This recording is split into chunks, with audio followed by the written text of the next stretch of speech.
Hello and welcome back to the Across the Pod NFL podcast for the final of our 32 team season previews. And our final team this year is the Minnesota Vikings. I am, as ever, your host, Andy Davis. With me, I've got not only a Vikings fan, but a first-time guest on the podcast. With us today, he's part of the UK and Ireland Vikings fan club. With us today is John McDonald. John, how are you? Hello, thank you very much for having me tonight. I've been listening to you guys for a little while now. It's really good to have me on. Thank you. Well, pleasure. It's always good to hear we have listeners. So, good to have that. Good to have another one on board. So you are a new guest. You are one of our latest new guests on the podcast. And as we do with all of our new guests, we ask them the same question. Out of all the 32 teams in the NFL, John, why did you pick the Vikings? A little bit of a long story, but many years ago, I was sitting in a pub watching the 2009 championship game, the Brett Favre game against the Saints, and a group of Packers fans were burning Brett Favre jerseys out in the garden, and I was just like, I want to be everything that anti that. You is a legend for your club and you're out there burning his jersey because you don't like. I was like, and ever since then, I've been a Vikings fan. Plus, just watching AP run out of the backfield in those days was beautiful. Yeah, I mean, he was a truly special player. And at the moment, at time of recording, he is the last non-quarterback to win the MVP award. I believe it was the 2012 season, I want to say. This shows, how good he was. For that stat to be there, to be alive and kicking, goes to show how good he was. So we are going to move on now to the ins and outs of the off-season. So looking at the players you lost in the off-season, this includes the likes of Jordan Hicks, Daniil Hunter, Kirk Cousins, Alexander Mattison, KJ Osborne, Greg Joseph, and Josh Jobs, just to name a few. And the main ends include the likes of former Packer Aaron Jones, Sam Darnold, Andrew Van Ginkel, Trent Sherfield, Jonah Williams, Shaquille Griffin, Robert Tonyan. In the last few days, Stephon Gilmore, and of course Fabio Moreau. And then in the draft, you took J.J. McCarthy, the quarterback out of Michigan, 10th overall. You took Dallas Turner, the linebacker out of Alabama, 17th overall. And then in the fourth round, you did take Kyrie Jackson, the cornerback out of Oregon. But obviously, we all know what happened there. Sadly, he did lose his life a couple of months ago. As well as that, you had Walter Rouse, the tackle out of Oklahoma, in the sixth round, as well as Will Reichard in the same round, the Alabama kicker. And then finally, in the seventh round, you took Michael Juergens, the center out of Wake Forest, and Levi Drake Rodriguez, defensive tackle out of Texas A&M. So, overall for you, John, your take on the team's off-season as a whole? It's been a big change overall for the Vikings since last season. It seems like a completely new team. It started after the draft. I was really happy, but it's been a rough off season for the Vikings. Obviously, we lost Jackson through no fault of anyone, and last week we lost McCarthy, and now we've lost cornerbacks and everything like that. But you can see they're building towards something towards the future. This young defense and having B-Flow there is just. Watching him work this defense is brilliant. So yeah, it's been a rough off season, but you can see what they're building towards. Yeah, I mean, that goes obviously first of all with JJ McCarthy. Now, obviously, you did lose Cousins, who was there for since 2018, so a fair few years. And whilst he had his faults and had his criticisms, he's still a very good servant towards your franchise. And McCarthy comes in, obviously won a national championship just a few months ago with Michigan, and there were some people saying, he's only winning games because he's had the best team, but other people say he was still managing the game. But a lot of hope, I still, even though after the injury, I still have faith that he'll be good. I have a feeling about him that he could be something good for your team. And, he obviously is out for the season. And Sam Darnold, who seemed to be one of the most fortunate men this season, the fact that no one saw him starting past week 6, and now he's playing the entire season. A guy who's pretty much been a draft bust as he came into the league, whether it's with the Jets, with the Panthers, or the Niners. He hasn't really worked out for him, but he's got his chance. Now, at Jets, he had no one to throw to. At the Panthers, you can say the same thing, apart from DJ Moore, I believe, was there for the season he was there. And then, obviously, now he's got, some will say, probably you would say the best receiver in the league. As a Dolphins fan, I'll say he's the second best receiver in the league. Justin Jefferson, I mean, he is so electric, and have him to throw to, albeit the O-line is a bit kind of questionable, but what do you see by him? Do you think he can do the business? Do you think that he can have some sort of resurgence, some sort of season where people will think, oh, that's why he went 3rd overall in 2018? What's your views on that situation at the quarterback room with Sam Darnold? Can he get the job done for you guys this season? I think he can. This is the best situation he's ever been in. It's one of the best situations for any quarterback to walk into in the league. If you offered this situation to 90% of the quarterbacks in the league, say you've got to start on a new team, pick a team. This is one of the top teams that they would pick. You've got the best wide receiver in the league. You've got a good running back. Jordan Allison would probably be a number 1 on most teams, and he's on number 2. It's just unbelievable. But he got picked to that. Sam Darnold got picked to that position for a reason. People have seen stuff for a reason. Last year he was at the 49ers. They don't pick up just anyone. So he's all set up to win. And the last time we lost a quarterback at before the start of the season, we went on to the championship game that year.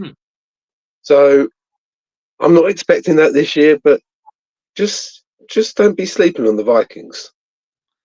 I never thought of it that way. I mean, of course, they had the Minneapolis Miracle that year. Of course, you had Case Keenum, where we mentioned actually in another episode where that Super Bowl was either going to be Blake Bortles, Case Keenum, Nick Foles, or Tom Brady. We could have had a Blake Bortles against Case Keenum Super Bowl.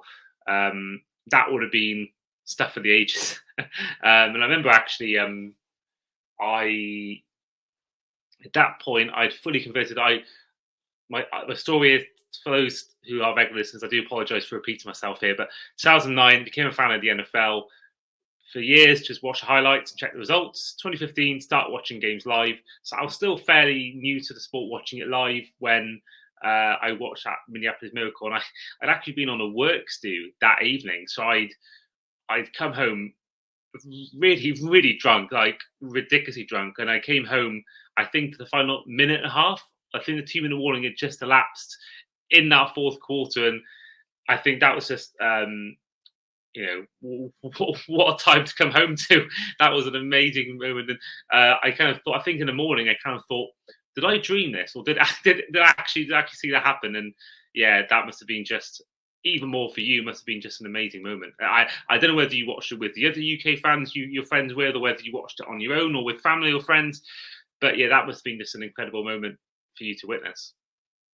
It was absolutely incredible. It was a late game. It was something like probably about 4:00 in the morning that play happened. And yeah, I woke up my entire house. My housemates weren't happy, but I was just at that time in the morning, I was just running up and down the street. I was just like, that is one of the most unbelievable sporting moments I've ever seen. It's just, everything was against us, and Diggs picks that up, and it's just, yeah, it's one of the greatest sporting moments I've ever witnessed.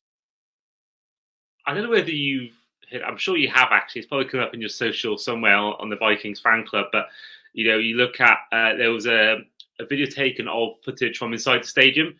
I think it was around about the sideline, but you got really close to the view of Diggs catching it, running in the end zone, and just the noise that you witness, just that noise you get from the fans when that happened. The cannons going off, fireworks going off, everything. It looked just an incredible atmosphere to be part of. Yeah, I can watch videos of that play from different angles and all over the stadium, and fans' reaction in the stadium. It's just, yeah, it was just one of the most incredible sporting moments I've ever witnessed, and yeah, it's just unbelievable. And that stadium, as you said, that could have made us the first team to win a Super Bowl at home if we'd have carried on that season, because the Super Bowl was being played in Minneapolis, and unfortunately we didn't turn up next week against the Eagles. But hey, Sarah, we trundle on. There's always a next year, isn't there? And it makes it better the fact that you did lose to the eventual champions. I think it would have been a lot worse if, say, you lost the year later to the Rams and then the Rams pull up a terrible showing against the Patriots. Or, I think at least you lost to the team that, won the Super Bowl. And, actually, quick plug, my YouTube channel, Euro Trips, where I did a vlog of my time at US Bank Stadium. So if you haven't already, go check it out on YouTube. I think it's about 3,000 to 4,000 views at the moment, so do check it out. It was one of our most successful videos on the channel. So yeah, do give that a follow. It was Vikings Bears 2022, so do give that a check if you haven't already, and subscribe if you haven't. John, on that actually, have you been to the stadium at all for a game? Yes, I went out there for the first time last year. We took 38 of our fans out there, and it was absolutely unbelievable. We went out for the Monday night game against the Bears. Unfortunately, we didn't win, but that's very Minneapolis, very, very Minnesota for you, because I think we took in a college game, we took in a ice hockey game, and we took in a basketball game. And all four teams lost. So that's just so Minneapolis for you. Yeah, I mean, it's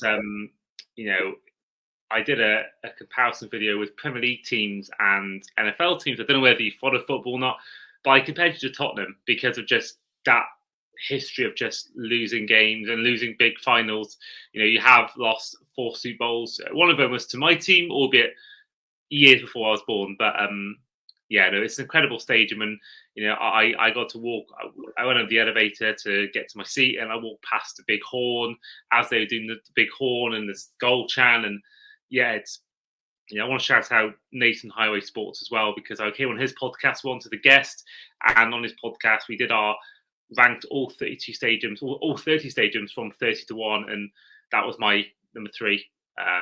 It was unbelievable, and I say to anyone, like, yes, Minnesota isn't the biggest tourist destination. You can still do a lot there. Mini Ha Ha Falls was one of my favorite things I did there. But if you can get to a game there, NFL wise, it's just unbelievable, and it's one of those ones where you combine a good atmosphere and a good stadium to look at. It's a dream combination. So it's would recommend it, and I think certainly it could easily convert people to support the Vikings. If you're new to the sport and you go to watch a game now, I could see that happening, because it would just blow anyone away. But we are going to move on to the defense. We've gone from one end of the field to the other. Of course, a man who's made the headlines for the wrong reasons this week, with Tua's interview on the podcast talking about his time as Dolphin head coach. But you can't deny how good of a defensive mind he was. Certainly when he was with us, our defense was the best I've ever seen it. Still is to this day the best I've seen it, especially that 2020 COVID year. That was unbelievable defense. And, I think we talk about Sam Darnold and whether he'll succeed, and there's a good chance, judging by his NFL career so far, that he won't succeed. But what could succeed and what could win you games is a defense. Do you agree with this? Do you see a defense being, because it was in the top 10 last year for, I think, for running yards allowed, the top 10 least rushing yards allowed. It was you in there, but you've lost players on that defense outward. I forgot his name, the one who went to the Texans. You've lost him, had one of the most tackles in the league, if not the most tackles in the league last year. So you've lost key men there. Do you still see Brian Flores' defense, maybe more than ever, winning games this season? Absolutely. How this man is not a head coach is just down to league politics. It is simply down to league politics. He is. Well, I will say that this week's team for Tua isn't going to help that. The fact that I don't know whether you've seen his comments about Brian Flores. I haven't seen his comments. No, I'm going to get up now because it's pretty damning. Which is probably why again I was shocked when he sacked him, and I was very much Brian Flores stan. So here we are. So I'm going to get the question. It was on a podcast called the Dan Le Batard Show. He said, put it in simple terms. If you woke up every morning and I told you that you suck at what you did, that you don't belong doing what you do, that you shouldn't be here, I should say, that this guy should be here, that you haven't earned this right, then you should have someone else come in and tell you, you are the best fit for this, you are accurate, you are the best, whatever you are, you are accurate, you are that. How does it make you feel? Listen to one or the other. So, yeah, not the best comments from Tua there, not the best comments from Tua about Flores. Pretty damning sort of comments, which ultimately I think may cost him. And I know word gets around the NFL, and I'd heard rumours of this from some of my inside sources at the Dolphins that he wasn't the best to be around off the field. And I think that's, for me, just proved it. But obviously, as a defensive coordinator, as a defensive mind, fantastic. Absolutely. You can take that. You can, as a defensive mind, he is. I think he's top one of the top coaches in the league. I mean, when he signed with us, I was just like, that is the biggest signing we've made in years, because it's just, he can just turn around defense. Our defense going into last year was nothing. We had bits and bobs which weren't that great, and he turned it into an amazing defense. And I think we shut out. We had no. We had no touchdowns conceded in about 3 games in a row.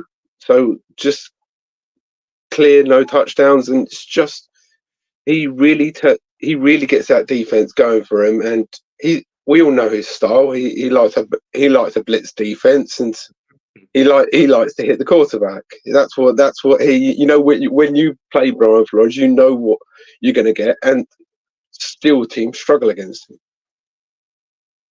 Yeah, it was our biggest strength for like the whole time, and yeah, the offense wasn't great under Flores, but yeah, defense, as I said before, was the best I've ever seen our defense ever. And this is when we've had players like Cameron Wake, we've had Jason Taylor, albeit before my time, Jason Taylor, but I've seen some good players on defense. But yeah, that 2 or 3 year period we had was in the head coach. We didn't win anything, we didn't make the playoffs, but our defense was bloody good. And yeah, the blitz man, he was definitely a lover of the blitz. But I think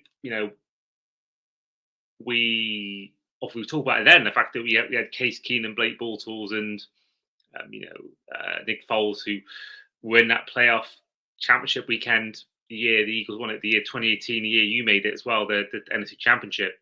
So I think that if they can make it, then Sam Darnold certainly can if the defense is playing well. And Jacksonville that year with Blake Bortles.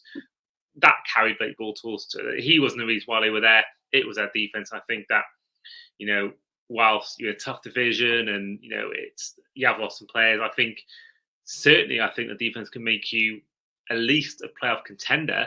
Whether you'll make it, I don't know. But I think certainly, you have all the potential in the world to do that. So I think, yeah, it is exciting times in that sense. But obviously, also, as you said before, a lot of trepidation, a lot of concern.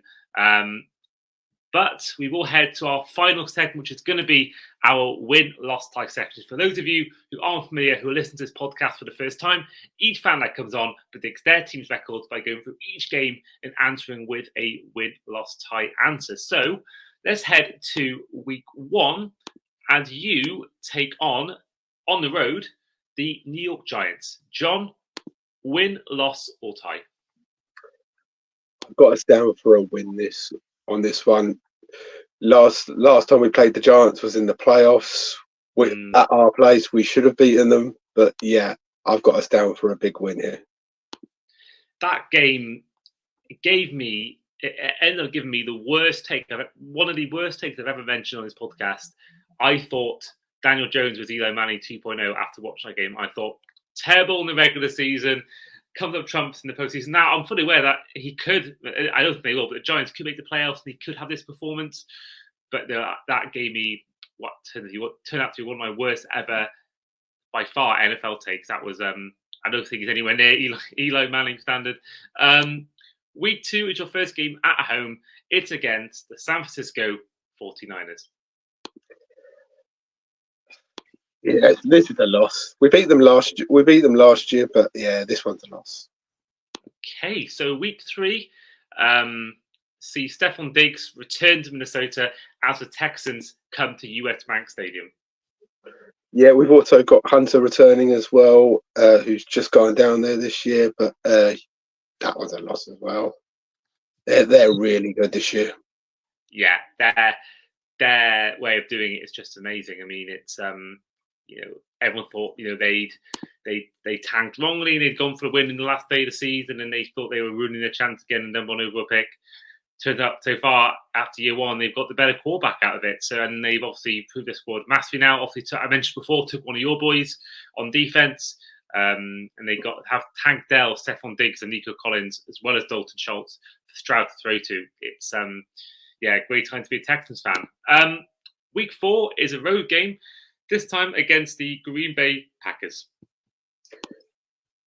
On the road, unfortunately, it looks like the Packers have got yet another good QB. Boring now.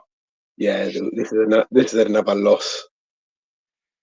Well, week 5, you head to London to take on the New York Jets. Of course, reuniting you with Aaron Rodgers. But before we go into any of the game itself, which obviously is in London, which I'm sure many Vikings fans like yourself are very excited for. But I think you wanted to, I want as well, bring people's attention to what's happening around the game. This is going to be Robert's massive task as he walks from York to London for the Vikings game in London. Now, John, tell us more about this challenge he set himself. Yes, he set himself this challenge to walk from York, the old Vikings capital, all the way down to London. He's starting in the Vikings Museum, and he's taking it on over 7 days. That's doing a marathon a day, all the way down to the Tottenham Stadium. It's absolutely insane, but he's doing it for Young Lives versus Cancer. It's a charity that's very close to his heart. But it's just, we just want as many people to help with this or make awareness of this, because it's just something we really believe in as a club, and we always try to pick a charity each year. He's 191 miles he's going to be traveling over 7 days. It's just absolutely insane. So yeah, if you can donate at all, go to our Just Giving page. So it's just on Just Giving and type in UK and Ireland Minnesota Vikings Fan Club. It would be greatly appreciated. I know everyone's hard up at the moment, but if you could donate anything to this great charity that helps young children and young adults battle this horrible cancer, it would be brilliant. What we will do as well, we will put a link to the donation page in this podcast bio. So if you are watching this on YouTube or you listen to it on Spotify, Apple Podcasts, click on the link in this episode and you will see that link to how to donate to the cause and the charity. And I will put it on socials as well. So you will probably see a tweet about this episode. I'll put it on there as well. So yeah, that is very, very commendable stuff. I mean, I'm not a great runner myself, so the thought of doing 7 marathons in 7 days sounds for me like absolute hell. But fairly, what he's doing is just an amazing thing to do. So I would love to have a chat with him near the time or afterwards, or even on the day itself, and just get sort of more chat about this, because I think this is an amazing story, and I really want more to be sort of asked about it, and I want to sort of get more stuff from him, and I want to get his experience. And yeah, I think just the more awareness we get of this cause, the better, really, and what he's doing. So absolutely fantastic. But let's head back to the game. It is at Tottenham Stadium. The first of the 3 London games this season. The Jets, I said before, you're playing them 8:30 a.m. in America and 2:30 p.m. in the UK. First of all, John, I'm guessing you're going to the game. Absolutely. Wild dogs couldn't keep me away from that game. Yeah, no, it's when we played in London in 2021, my first Dolphins game, I made it my mission. I would have paid double the cost. I would have done whatever it takes to get that. And obviously, went now we lost, but yeah, to see my first Dolphins game live was an amazing experience. And yeah, I'm sure for many fans like yourself, who maybe if it isn't your first game or it is your first game seeing your team, you want to do what you can, don't you? So yeah, amazing. I think I always find the first London game is, especially at Tottenham, is always the best because people have had a year away and some people don't have the luxury of getting to go to a game in America. So this is their one chance to see NFL football. For some people, their first ever game. Some people, they wait all their lives to see their team play rather than all the other teams. So yeah, I think the first game's always an amazing experience. But John, will we come out of the day with a win, a loss, or a tie? I think we come out with a win. We are 4-0 in London at the moment, so we've not lost in the city so far. So yeah, I think we put the pressure on the Jets O-line there. They've strengthened the O-line there a bit, but I think our defense comes out on top there. Wow, that would be. I didn't know you were 4-0. That's incredible. I'm thinking about Steelers game was one in London. The one against the Saints a couple of years ago, against the Browns in 2017. I'm just trying to think. And the other ones in the 80s, it was against the Cardinals. That's the one that always trips people up. It was at the old Wembley, yes. But we still claim we're 4-0. Well, just any way to avoid being 0-4 Super Bowls. yeah. So you have a week 6 bye after your trip to London. So week 7 is a home game against the Detroit Lions. Coming off the bye, this one's a tricky one. I'm going to go win. Okay, so then week 8 is a road game against the Los Angeles Rams. This one's going to be a tight one. I'll go win. Wow. Okay. Well, that's a good streak. You start 1-3, you go 4-3. Quite the run. Week 9 is against the Indianapolis Colts at home. That's another win. Okay. I said I wasn't going to go for a lot of wins, but I love win. I love this kind of stuff. I love the passion. That's amazing. I'm all for it. Week 10, you are taking on the road the Jacksonville Jaguars. On the road, down in Florida. I think they're going to be desperate for the win, so I'm going to go loss. Right. Okay. So week 11, you're on the road again, but this time, and once again, actually your third game in a row against the AFC South team, Tennessee Titans in Nissan Stadium. I think this has to be a win, doesn't it?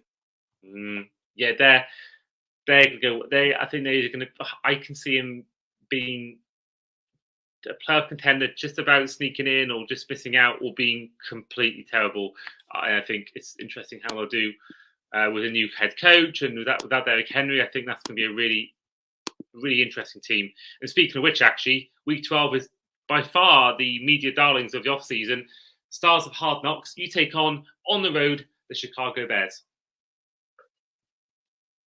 Really improved this season, and it looks like after 100+ years they finally got their quarterback. It's taken them long enough, but on the road, I see this as a loss. Okay, so week 13, you are taking on at home the Arizona Cardinals. I think that's a win. Okay, so then week 14, you're staying at home, but this time against the Atlanta Falcons. Kirk Cousins returns to Minneapolis. I wish it was a primetime game because I would say it's a win for us, but it's not a primetime game. It's a 6:00 game, so I think this is going to be a loss. Yeah, I mean, I will say actually on that, this is the time of the year where they do flex games, and I think if the Falcons are going for the NFC South and you guys are at least competitive in terms of making a wild card spot in the playoffs with the Kirk Cousins factor as well, this game could be flex. So right now it is obviously 6 p.m. in the UK, 12 p.m. Eastern on the Sunday, but this could change. This could change as I like to an asterisk to all the each sort of game that happens from week 13 onwards that isn't on prime time or even is, because it could be. Remember, I went to watch Dolphins Chargers at SoFi. Our flight was at 8 p.m. The game was on at 1 p.m. their time, and the game got moved to 4 p.m. So I had to leave at half time. So yeah, I'll never book a flight again on the same day as the NFL game that I'm going to see, because that's I've learned my lesson the hard way. And thankfully the plane was delayed, because I would have missed my flight if I had left on time. Week 15, though, you are once again playing the Bears, but this time you are at home. Fingers crossed we get the win there. Hoping after last year going out to Minneapolis, we lost to the Bears at our place, so fingers crossed we get the win there. Okay, so in week 16 is your final game of the season against a non-division rival as you take on, at Newman Field, the Seattle Seahawks. I think this is a loss. We always struggle against the Seahawks. Okay, and then your final home game of the regular season is you take on the Green Bay Packers. That's a loss. I think they're going to be too competitive at that point, and they're not going to be. We're probably going to be a bit beaten up. Well, they were our last team we covered, our most recent season preview. So if you haven't already checked that one out, do check it out on our podcast links. If you want to check out our Packers season preview we had with Ash and the NFL. But we move on to week 18, the final game of the season. You are 8-8 going into this week 18 matchup as you are on the road to the Detroit Lions. And that's a loss. Okay, so that means that you will finish the season, according to your prediction, with a 8-9 record, which you'd probably think, unless something goes wrong for the teams around you in the division, won't get you in the playoffs. But how would you feel if you went 8-9? Would that be a case of, okay, we did better than everyone thought we were going to do?